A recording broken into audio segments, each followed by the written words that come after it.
Germany. Welcome to News in Brief. Rivers State Governor Siminalayi Fubara has urged the Rivers people to expect accelerated growth and development of the state. This is so because the legal battles that challenged his electoral victory and caused distractions are over. Governor Fubara gave the assurance in a statewide broadcast on Friday, sequel to the affirmation of his electoral victory by the Supreme Court of Nigeria on Thursday. The Rivers State Governor, who dedicated the victory to God and to the good people of Rivers State, reflected on how tenuous the legal journey was for him. He noted that the outcome is delighting because it has validated the choice and eventually confirmed the mandate that was freely given to him by the electorate.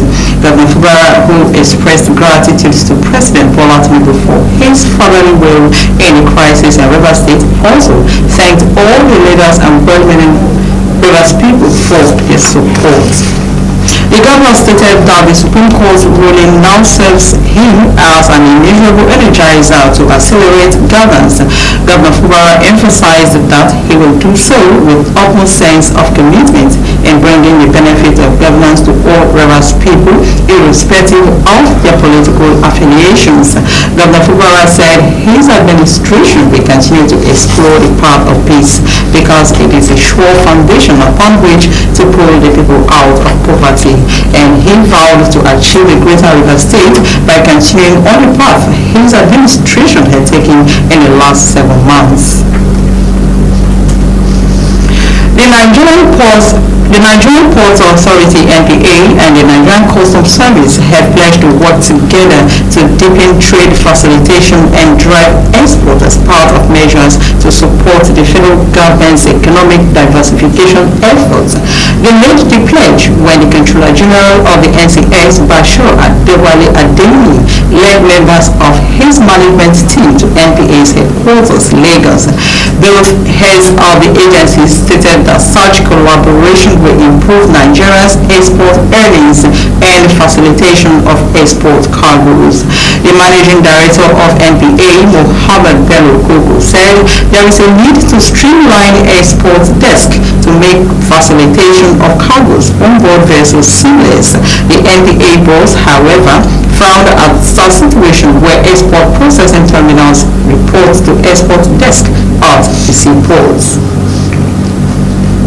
The poor electricity situation nationwide has worsened with the decline of power supply to the National Grid and Transmission Company (TCN) has confirmed Nigeria.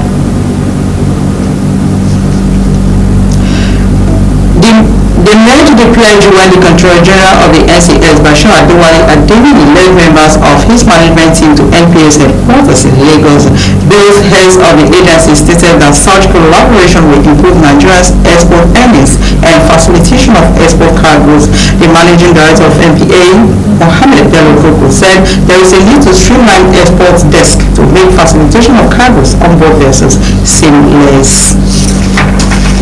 The poor electricity situation nationwide has worsened with the decline of power supply to the National Grid and Transmission Company of Nigeria has confirmed the low power supply to the National Grid, announcing the cutting load allocation to the 11 electricity distribution companies. It has been reduced to 3,134 megawatts from the meager 3,814.68 megawatts generated in according to the independent system operator of the TCN. The decline was due to gas constraints. The transmission company noted that allocation to the discos, which stood at 3,944 megawatts last week, rose marginally to 4,004 megawatts before it dropped to 3,134 megawatts. TCN General Manager Public Affairs Ndidi Mba said in a statement that the company was working in partnership with stakeholders to keep the grid intact despite the current low power generated into the system, and the TCN was limited to what is generated at any moment. The U.S. humanitarian agency says South Sudan has received over 500,000 people who are fleeing the conflict in neighboring Sudan. In its latest situational report on the Sudan crisis, the UN Office for the Coordination of Humanitarian offices. Affairs rather says a total of 516,658 people have been reported to have crossed the border to South Sudan since fighting broke out in Sudan on the 15th of April 2023, adding that about 81% of the arrivals were South Sudan nationals and 18% were Sudanese refugees. OCHA said there was a substantial increase in the number of Sudanese refugees and asylum seeker entrants into South Sudan this month. The agency also said that the rising number of refugees arriving through South Sudan's border town of Renk is posing security challenges to local authorities and humanitarian partners. Many thanks for watching the news. My name is Harriet Ellen Germany. At 3 o'clock, we promise to bring you a fuller bulletin. Enjoy the rest of the broadcast.